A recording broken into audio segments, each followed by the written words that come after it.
Buenas tardes a todos. Muchas gracias al comité organizador por la invitación. Como Arturo dice, pues es un tema que en verdad me apasiona en cuanto a la parte pues, de la gestación y autoinmunidad. Y bueno, gustoso atendí al llamado cuando me invitaron a la charla. Entonces lo que vamos a tratar de hacer es responder algunas preguntas a las cuales habitualmente nos enfrentamos en pacientes con sospecha de síndrome antifosfolípido o con algunos escenarios en los cuales se puede confundir a una paciente con anticuerpos antifosfolípidos y enfocarlas inadecuadamente como si tuviese el síndrome. Es muy importante, digamos, esta condición porque primero que todo incluye las dos lados, digamos, del binomio, tanto la materna como su riesgo principal de evento tromboembólico, siendo la primera causa de morbimortalidad materna en países industrializados y para nuestro medio siendo en tercer o cuarto lugar, pero no menos importante, incluso tenemos más casos de morbimortalidad materna que incluso países desarrollados por evento tromboembólico, pero aún así estaba opacada por otros eventos con mucha más prevalencia. Pero no deja de ser importante ese tipo de fenómenos en la morbimortalidad materna. Y en el caso del bebé, pues es la placenta el primer órgano en formación en la etapa, digamos, de desarrollo embrionario, y por ende cualquier compromiso en su desarrollo puede implicar una pérdida o una condición de mal desarrollo del embrión, y en ese caso, digamos, en el SAF y en la presencia de anticuerpos antifosfolípidos, varios son los mecanismos por los cuales la placenta puede verse afectada. Entonces, ¿cómo se define un síndrome antifosfolípido? Que es la primera parte, es una asociación de eventos trombóticos y o de morbimortalidad, de morbilidad materna, que se presentan en mujeres con persistencia de anticuerpos antifosfolípidos, es decir, que en el tiempo persisten con la presencia de ese tipo de marcadores. Y se desconoce cuál es la real prevalencia en la población general. Sí se tiene conocimiento de que es más frecuente en mujeres con una relación 5:1 y que la incidencia anual de casos es más o menos de 5 por cada 100.000. Igualmente la prevalencia de este tipo de condición es más o menos de 40 a 50 por cada 100.000 habitantes, que es más o menos el 0.4-0.5% de la población. En general, más o menos del 1 al 5% de la población general tiene anticuerpos antifosfolípidos presentes, pero menos del 1% de esa población tendrá en algún momento un desenlace asociado a un evento tromboembólico. Y en el caso del SAF, más del 50% de los casos no se asocia a ninguna condición reumatológica de base, es decir, son condiciones primarias. Recordemos que el SAF como condición se divide en dos grupos principales, primario y secundario. El primario no tiene ninguna asociación con otra condición reumatológica y el secundario generalmente tiene de base otros fenómenos de autoinmunidad como el lupus. De hecho, inicialmente cuando se empezó a hablar de SAF, cerca del año 83, se venía asociada casi siempre ese diagnóstico a lupus, pero posteriormente se vio cómo muchas mujeres no teniendo perfiles de lupus ni de otras condiciones autoinmunes sí desencadenaban el síndrome y por lo tanto se desligó y se dejó como una condición también per se, pues digamos sola. Los anticuerpos antifosfolípidos no solamente se presentan en el escenario de la mujer con eventos adversos obstétricos o con eventos tromboembólicos. De hecho, es más frecuente ver anticuerpos antifosfolípidos presentes en enfermedad cerebrovascular. El 13% de las pacientes con accidente cerebrovascular tienen anticuerpos antifosfolípidos presentes y el 11% de los que tienen infarto agudo de miocardio. Cerca del 9.5% de los que tienen trombosis venosa profunda y el 6% de las mujeres con evento obstétrico evento obstétrico adverso tienen asociado anticuerpos antifosfolípidos. Pero como decía al principio, hay que discriminar entre tener anticuerpos antifosfolípidos y tener un síndrome antifosfolípido.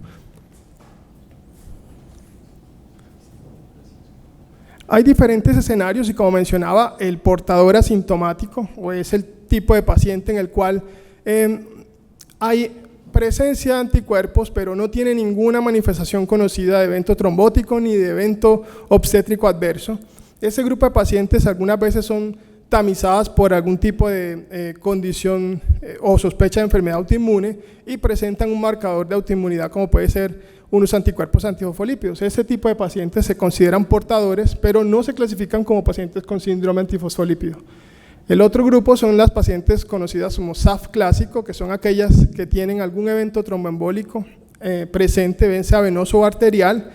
Las pacientes catalogadas como SAF obstétrico, que son aquellas que no teniendo manifestaciones trombóticas tienen desenlaces adversos del embarazo, y las pacientes o pacientes en general que tienen SAF catastrófico, que también es una cosa que habitualmente, o un diagnóstico que habitualmente confundimos mucho en la clínica, porque no todo evento catastrófico en un SAF es un SAF catastrófico. Entonces muchas veces tenemos asociados SAF con catástrofes y otras veces sí una catástrofe, pues un SAF catastrófico como tal. Es decir, una mujer con un evento tromboembólico severo, con un compromiso grave de su ventilación, puede tener una catástrofe por SAF, pero no necesariamente un SAF catastrófico. Entonces, es un tema que no es el del que vamos a tratar hoy, pero del que generalmente se tiene un mal enfoque casi siempre por la definición que no es fácil en la mayoría de las veces. Entonces, clasificamos como pacientes con diagnóstico de SAF aquellas que cumplan un criterio clínico y un criterio de laboratorio. El criterio clínico puede ser un criterio vascular o un criterio obstétrico. Más adelante mencionaremos cuáles son los obstétricos y cuáles son los vasculares. Y el otro criterio es un criterio de laboratorio. Esos criterios de laboratorio deben estar presentes en el tiempo, es decir, se deben repetir al menos en las 12 semanas siguientes a su realización y máximo a los 5 años. Es decir, que uno puede tener una prueba positiva y a los 3 años repetirle el marcador y si es positivo se considera que tiene persistencia de anticuerpos. Y en el caso, como decía, los criterios clínicos, entonces debemos separar en los que son obstétricos y los que son vasculares. Aquellos que son vasculares principalmente son eventos venosos o arteriales o de pequeños vasos confirmados por histopatología o por imagen ecográfica, pero se debe excluir aquellos eventos superficiales, es decir, que solamente se incluyen los eventos profundos. Por su parte, en la condición obstétrica, la pérdida gestacional recurrente, es decir, más de 3 abortos de menos de 10 semanas sin ninguna condición hormonal ni cromosómica asociada, la pérdida de un feto de más de 10 semanas sin alteraciones morfológicas y que no tenga ninguna causa conocida de su pérdida, y los partos prematuros de menos de 34 semanas asociados a trastorno hipertensivo del embarazo, bien sea preeclampsia severa, eclampsia o cualquier disfunción placentaria. Cuando menciono cualquier disfunción, incluso podría ser restricción de crecimiento o alteraciones de pruebas de bienestar fetal. Así lo menciona el doctor Cervera en el artículo original del 2006, en donde hacen, digamos, el cambio en la clasificación de Sidney, que incluso se puede hablar de nacimiento prematuro con alteraciones de pruebas de bienestar fetal como un marcador de SAF. Como un marcador, obstétrico o un criterio obstétrico de SAF. Y los anticuerpos, que es un punto que es muy importante, pero que a la vez limita mucho el diagnóstico, porque solamente tenemos 3 incluidos dentro de los criterios. Serían el anticoagulante lúpico, la anticardiolipina y la beta-2-glicoproteína. En el consenso inicial en Sapporo, en el 98 solamente se mencionaba anticardiolipina y anticoagulante lúpico. En el 2006 se incluyó en Sidney la beta-2-glicoproteína, pero no se ha vuelto a incluir ningún otro marcador antifosfolípido. Esa es una limitación que tiene el diagnóstico de SAF, porque a pesar de que se sabe que hay más anticuerpos antifosfolípidos, solamente contamos con esos 3 para el diagnóstico. Y más adelante vamos a ver que eso nos pone una traba en muchas de las pacientes obstétricas en las que no tienen positividad para alguno de ellos. Para el caso de la anticardiolipina se utiliza principalmente la IgG y la IgM, y en el criterio debe cumplir, pues la cantidad debe ser mayor de 40 unidades para IgM o IgG. Eso se consideran títulos medios o altos. Para anticoagulante lúpico, y con una presencia en el tiempo de más de 12 semanas, para anticoagulante lúpico igual, la presencia en el tiempo con diferencia de 12 semanas, y para beta-2-glicoproteína también con persistencia en el tiempo de más de 12 semanas. Esos son, digamos, los criterios de laboratorio. Ellos también en el consenso original mencionan que la técnica debe ser por ELISA. Esa es la técnica estándar para la evaluación de ese tipo de anticuerpos. Y esa diapositiva, digamos, tiene no valor clínico real, tiene más valor en investigación, porque la mayoría de estudios en donde van a encontrar representación de los eventos obstétricos en SAF distinguen a las pacientes dependiendo del perfil de anticuerpos que tengan. Es decir, se clasifican en tipo 1, aquellos que tienen más de un marcador presente serológico, bien sea triple positividad o doble positividad de cualquiera de los tres, y en tipo 2A, por ejemplo, a las que son solo con anticoagulante lúpico, tipo 2B, las que tienen solo anticardiolipinas, y tipo 2C, las que tienen solamente beta-glicoproteína presente. Eso, como decía, clínicamente de pronto no tiene mucha validez, pero en investigación, y como vamos a ver ahora, uno de los estudios más importantes que se ha hecho en SAF ha sido el estudio Pregnance, que nos ha mostrado cómo se comporta cada una de esas pacientes según su perfil serológico. Es decir, no es lo mismo tener pacientes que tienen triple positividad a aquellas que tienen anticoagulante lúpico presente o anticardiolipinas o beta-glicoproteína solamente. Ese estudio Pregnance que se hizo en Italia, básicamente fue un análisis de cómo le iba a esas pacientes dependiendo de su perfil y las clasificaron según la tabla que les mostré anteriormente. En ese grupo de pacientes se encontró que el porcentaje era de 61% pues el 61% de las mujeres en el estudio tenían tipo 2D, que es anticardiolipinas presentes, y solamente el 3% del grupo tenía triple positividad, es decir, tipo 1.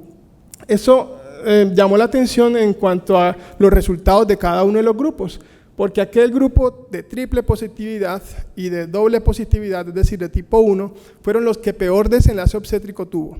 Esas pacientes tenían una menor tasa de partos con hijos vivos y tenían también una mayor posibilidad de eventos obstétricos adversos, es decir, hubo mayor tasa de preeclampsia severa, hubo mayor tasa de restricción de crecimiento y también hubo mayor tasa de abrupcio en el grupo de pacientes que tenían clasificación 1, es decir, triple positividad o doble positividad. Una de las características de los pacientes con triple positividad es que les dicen a uno que efectivamente ese paciente tiene anticardiolipinas, es decir, si yo tengo una imagen de un tigre que ruge como tigre y que huele como tigre, definitivamente debe ser un tigre, es decir, el hecho de que tenga una triple positividad le indica a uno que la paciente efectivamente tiene anticuerpos antifosfolípidos. Por lo tanto, esos resultados son generalmente más adversos en ese grupo. Cuando comparaban las pacientes con tipo 1, es decir, triple positividad versus aquellas que solo tenían un solo anticuerpo presente, los resultados también eran mucho más severos para el grupo de múltiples anticuerpos presentes versus los de una sola. Pero otra cosa que fue muy llamativa fue cuando revisaron cómo les iba a aquellas que solamente tenían un marcador presente. ¿Qué diferencia había entre las que tenían anticoagulante lúpico, anticardiolipinas y beta-glicoproteínas? Pues todo parece apuntar que aquellas pacientes con el tipo 2C, que es la presencia de beta-glicoproteína, fueron las de peor resultado obstétrico. Ese grupo de pacientes entre sí se presentaba con mayor frecuencia una menor tasa de nacidos vivos, también se presentaba una mayor incidencia de preeclampsia y una mayor prevalencia de RCIU de inicio precoz, además de parto prematérmino y mayor tasa de óbito fetal, comparada con los otros perfiles de un solo marcador, ¿cierto? Entonces, en general, bajo ese estudio, nos queda la conclusión que las pacientes con más posibilidad de desenlace obstétrico adverso son definitivamente las de triple positividad o las de doble positividad, versus aquellas que solamente tienen un marcador presente. Y de aquellas que solo tienen un marcador presente, las que son positivas para beta-glicoproteína son las de mayor posibilidad de desenlace adverso obstétrico. En ese escenario, digamos, también es importante aclarar que hay muchas dudas con respecto al perfil serológico, porque como les decía previamente, solo identificamos la presencia del anticuerpo, pero al parecer hay diferencias entre los anticuerpos. Tan es así que pacientes que teniendo el mismo perfil serológico se manifiestan de manera diferente clínicamente, es decir, hay un grupo de pacientes que desencadenan SAF obstétrico, mientras que otras desencadenan SAF vascular a pesar de que su perfil serológico sea el mismo. Parece ser que eso está explicado por el tipo de glicosilación que tiene cada uno de sus anticuerpos, y de hecho en eso se está trabajando en investigación. La Universidad de Antioquia tiene una línea de investigación al respecto sobre glicosilación del anticuerpo, y el perfil de glicosilación parece ser algo que nos va a dar algo de idea de por qué son diferentes a pesar de tener iguales anticuerpos. Lo otro también que se está estudiando actualmente son los dominios de cada uno de esos. Parece también ser muy importante el dominio donde se une la fracción cristalizable del anticuerpo. Cuanto más porcentaje de anticuerpos con afinidad por el dominio 1, hay mayor tasa de eventos adversos, tanto obstétricos como vasculares. Y eso, de alguna manera, va a ser el futuro del enfoque de esas pacientes, porque por ahora solamente sabemos si tienen anticuerpos, pero aún así no podemos identificar cuál es su mayor, hacia qué lado se van, si hacia el lado obstétrico o hacia el lado vascular. Entonces, con esa parte, digamos, de clasificación y de anticuerpos, hay una pregunta que siempre nos surge a muchos, y es que algunas pacientes con eventos obstétricos no tienen anticuerpos con títulos altos, sin embargo tienen anticuerpos positivos, es decir, un valor de anticardiolipinas de 15, por ejemplo, cuando el punto de corte es 10, pero no supera los títulos medios ni altos, es decir, no supera 40 ni llega más allá del percentil 90 de la prueba. Entonces, esas pacientes, ¿qué hacemos? Si las manejamos, no cumple criterios, tiene un SAF, no lo tiene. En general, como criterio diagnóstico se excluye, es decir, esa paciente no cumpliría criterio de SAF, pero la investigación actual demuestra que ese grupo de pacientes con anticuerpos positivos en títulos bajos tienen más desenlaces obstétricos adversos, es decir, que se debe manejar como una paciente con SAF, pero no se debería clasificar como una paciente con síndrome antifosfolípido. Para el clínico debe ser claro que tiene igual riesgo de desenlace adverso que la que tiene títulos positivos. Seguramente que en un consenso posterior probablemente reduzcan el valor de los títulos o incluyan, como decía, nuevas variables para el diagnóstico.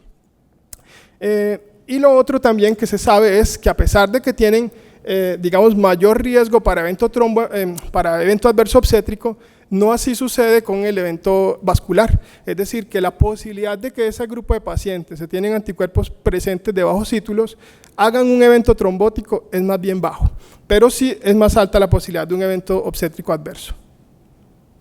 Una cosa aquí que no quiero pasar por alto es la relevancia del tipo de anticuerpo.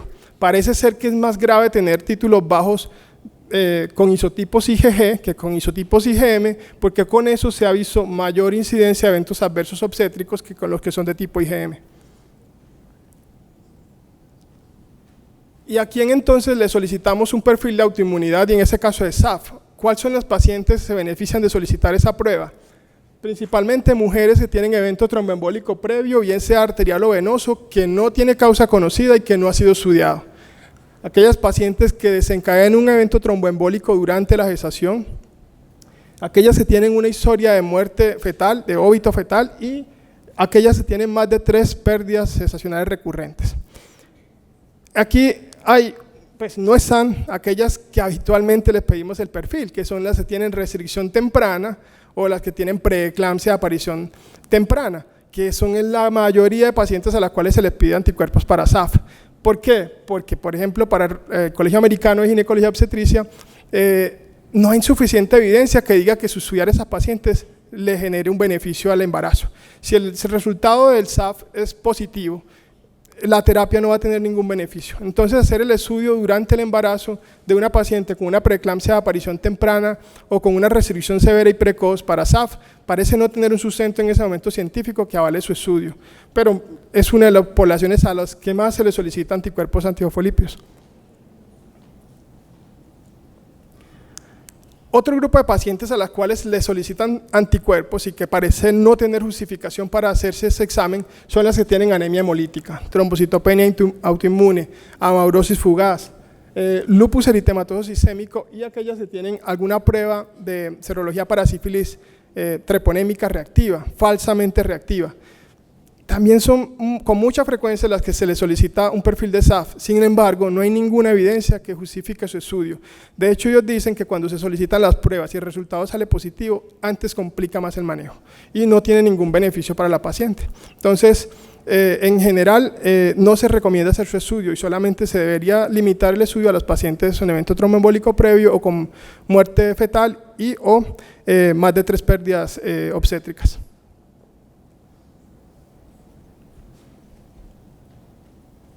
Entonces decía que hay 2 grupos principales de presentación del SAF en el embarazo y son aquellas que se manifiestan como condición obstétrica y las que se manifiestan como condición vascular. A eso le llamaron SAF obstétrico y SAF vascular. Eso a partir de 2013, en la reunión de Río de Janeiro sobre síndrome antifosfolípido, se definió que el perfil de las pacientes se dividía en 2 presentaciones clínicas principales, obstétrico y vascular, sin importar el perfil de anticuerpos que tenga la paciente. Como les mencionaba, pueden tener el mismo perfil y el resultado o el comportamiento clínico ser diferente. ¿Eso a raíz de qué? Hubo también un seguimiento muy grande a 15 años que se hizo también en Italia a un grupo de pacientes con SAF primario y en las cuales determinaron cuáles eran las características de ese grupo de pacientes. ¿Qué encontraron esas personas allá en Italia con ese grupo de pacientes? Ese es el seguimiento más largo que hay y con el mayor número de pacientes con SAF. Encontraron entonces que de todas las pacientes que solamente tenían un un evento adverso obstétrico y que no habían tenido ningún tipo de evento trombótico previamente, solamente el 19% de ese grupo hizo un evento trombótico. Por lo tanto, casi que todas se comportaron de la manera obstétrica. Y por el contrario, aquellas en las que solamente había un antecedente de evento tromboembólico o de evento trombótico profundo, sin ningún antecedente de evento obstétrico, solamente el 12% tuvo un episodio de evento trombótico asociado. Eso le daba a entender, o le dio a entender a quienes realizaron el estudio, que el comportamiento es muy simétrico en las dos digamos, comportamientos clínicos, bien sea o muy vascular o muy obstétrico, y algunas pacientes se solapan entre una y otra. Y la otra pregunta muy importante es si existe o no el SAF seronegativo. Igualmente una publicación del doctor Cervera en el 2017 sobre el tema, porque nace una serie de publicaciones donde dicen hay pacientes que teniendo todo el perfil clínico de un SAF no tienen anticuerpos presentes, y esas pacientes cómo se manejan. Y hubo entonces una serie de propuestas diciendo que se deberían considerar como pacientes con SAF seronegativo, es decir, un síndrome antifosfolípido sin ningún marcador serológico. A la luz de que, de lo que decía inicialmente, como solo tenemos 3 marcadores disponibles para estudiar y se sabe que hay muchos más, probablemente algunas de esas mujeres tengan otros marcadores para antifosfolípidos que no se sabe o que aún no se estudian. Sin embargo, hay muchas personas a favor y otras en contra de la existencia de un SAF seronegativo, porque pues digamos que hay diferentes posiciones al respecto partiendo de algunos hallazgos. Por ejemplo, primero, que tenemos un muy corto panel de test para SAF. Segundo, que algunas de esas pacientes, por ejemplo, siendo negativas para IgM e IgG de anticardiolipinas y anticoagulante lúpico y beta-glicoproteínas, pueden ser positivas para IgA. La IgA no es un criterio para síndrome antifosfolípido, no está dentro de los criterios. Y tampoco se conoce cuál es el punto de corte en el cual los valores de IgA sean considerados de riesgo para eventos o para desenlaces obstétricos o tromboembólicos. Entonces, parece ser, como decía, que aunque las pacientes no cumplen el criterio serológico como tal, puede que tengan otros marcadores de antifosfolípidos que aún no tamizamos o que todavía no tenemos forma de evaluarlos. Es muy probable que esas pacientes sí tengan un SAF, solo que no sabemos cómo evaluarlos. ¿Qué hacer entonces en esa situación? Lo primero es descartar que esa paciente no tenga una nefropatía, porque algunas de ellas pueden tener un compromiso renal y una proteinuria elevada y ahí están depurando toda la inmunoglobulina. Por lo tanto, cuando se mide en suero no hay ningún tipo de marcador presente. Otra opción es que no esté tomando una corticoterapia, porque algunas de ellas pueden estar en corticoterapia y eso disminuye la producción de anticuerpos.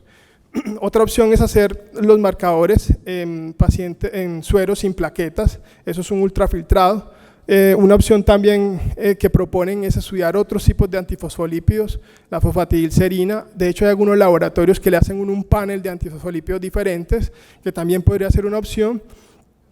Y también pues, hacer estudio de determinación de anticuerpos antiprotrombina o antiproteína S o proteína C, que también se han demostrado, están presentes en mujeres con SAF.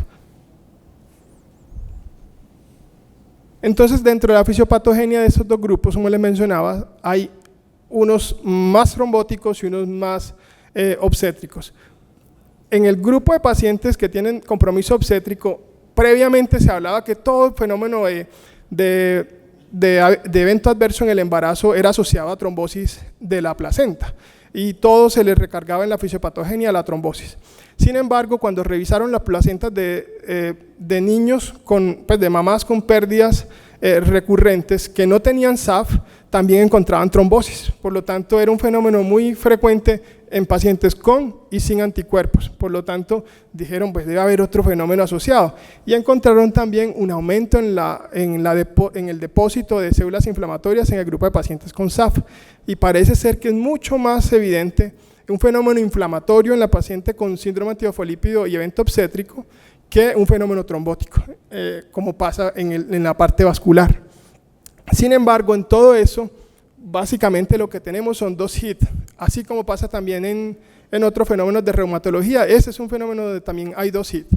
El primero es tener anticuerpos antifosfolípidos y el segundo puede ser la presencia de los antígenos en tejidos fetales. El principal antígeno estudiado es la beta-glicoproteína. Como les decía previamente, cuando se reúnen esos dos factores, entonces se desencadenan una serie de procesos que incluyen varias células. Una de ellas son las células endoteliales, los macrófagos, los monocitos, y en general también influye mucho el complemento sérico. De hecho, muchas de las estrategias de manejo hoy en día propuestas van encaminadas al complemento sérico. Cuando vemos entonces en la gráfica cómo la presencia de anticuerpos y la presencia también de beta-glicoproteína en el tejido genera una respuesta inmediata procoagulante a partir de la respuesta de plaquetas y de factores solubles de la coagulación, y también asociado a eso hay una activación de células del sistema inmune que generan un proceso inflamatorio. Muchas de esos embarazos tienen en la placenta un fenómeno de vellositis que probablemente tiene que ver con el desenlace obstétrico adverso, más que un fenómeno trombótico placentario.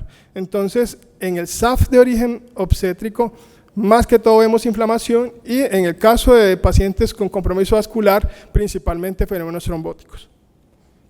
En esa imagen vemos cómo el compromiso, digamos, de la activación de los anticuerpos en el macrófago y la activación del complemento, liberando incluso moléculas que activan o que aumentan el fenómeno inflamatorio, como son la fracción activada pues, del complemento del C5, hace finalmente un fenómeno de reclutamiento de células inmunes, de activación de todo ese fenómeno inflamatorio y, como les decía previamente, de vellositis y de alteración de la función de la placenta o del corio.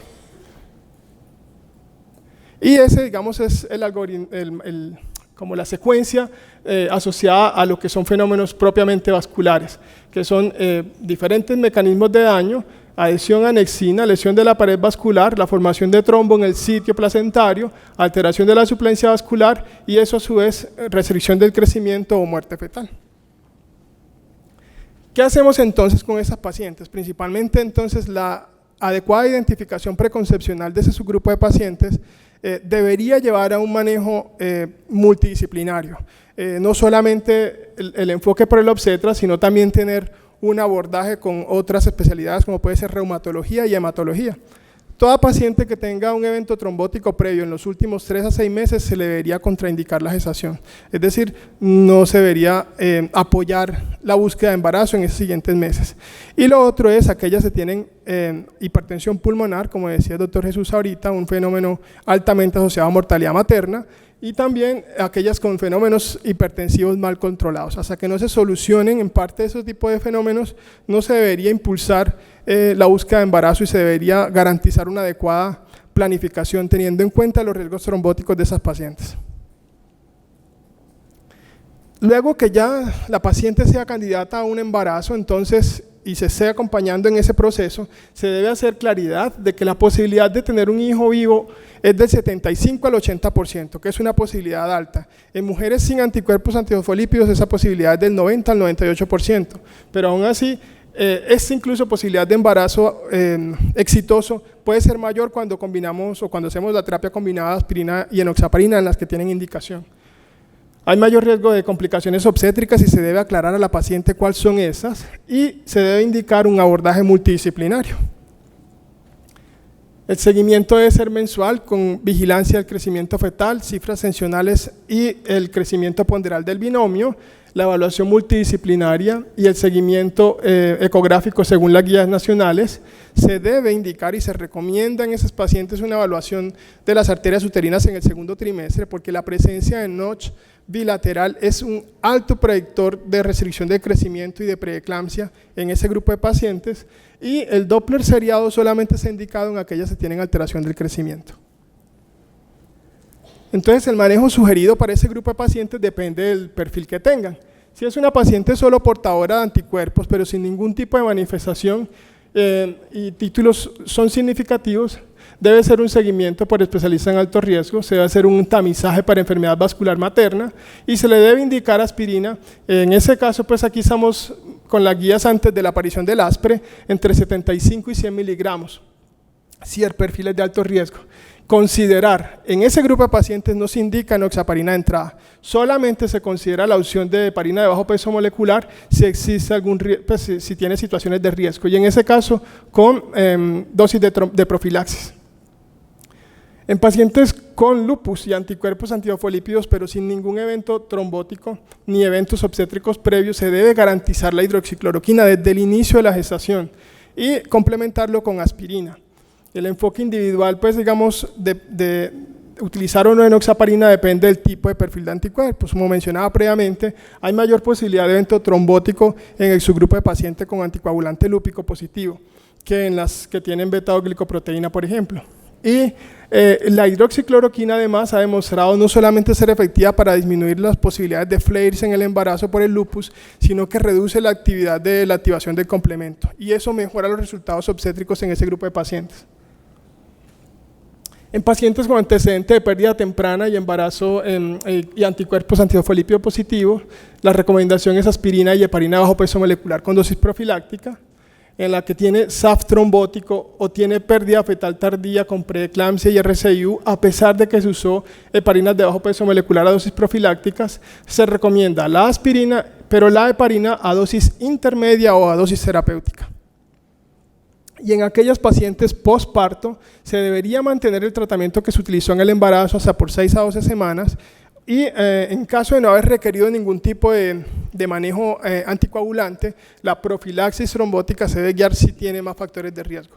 El Royal College pone a las pacientes con anticuerpos antifosfolípidos presentes sin ningún evento obstétrico ni tampoco trombótico asociado como una paciente con factor de riesgo, es decir, el antifosfolípido es un factor de riesgo más, por lo tanto se le debe ofrecer profilaxis solamente si tiene criterios, es decir, más de 2 factores de riesgo. Y la profilaxis se debe mantener dependiendo del tipo de factores que tenga hasta por 7 días o prolongarla por 6 semanas dependiendo, digamos, de la clasificación del riesgo. En conclusión, a esa información de SAF, que realmente pues se queda mucha cosa en el ambiente, por ejemplo, cuáles son las otras alternativas de manejo. Se está hablando de eculizumab, que actúa principalmente sobre el complemento con buenas tasas de parto. Lo que se miden en los estudios principalmente es la tasa de nacidos vivos. Se está hablando también de la pravastatina, el uso en pacientes que no respondieron al uso convencional de aspirina y enoxaparina. Recordemos que las tasas de parto con hijo vivo llegan a ser hasta el 80% en mujeres con la terapia combinada, pero nunca llegan a niveles tan altos como 90-98%, y en algunas de ellas se pueden beneficiar de usar pravastatina. Todavía eso son información de estudios, eso todavía no es clínico ni se está usando en la práctica diaria. De igual manera también la inmunoglobulina, la terapia IVIC es una opción que también se está planteando y otras opciones de manejo son la utilización de prednisona a bajas dosis en pacientes con respuesta parcial a la enoxaparina y a la aspirina. Entonces hay en el ambiente una serie de estudios y que probablemente a medida que vayan avanzando más en el diagnóstico, en la clasificación de los serotipos, puede que vengan nuevas estrategias de manejo con mejores resultados, pero yo creo que debe quedar claro que si uno hace una adecuada identificación de la paciente y un adecuado abordaje, el resultado final que quieren o que todos queremos es que tenga un hijo, que pueda lograr un parto con hijo vivo, que es lo que realmente se identifica o que se trata de buscar en la mayoría de estudios. Entonces, una buena identificación de la paciente con un adecuado manejo según la certificación de riesgo puede mejorar los resultados obstétricos en ese grupo de pacientes.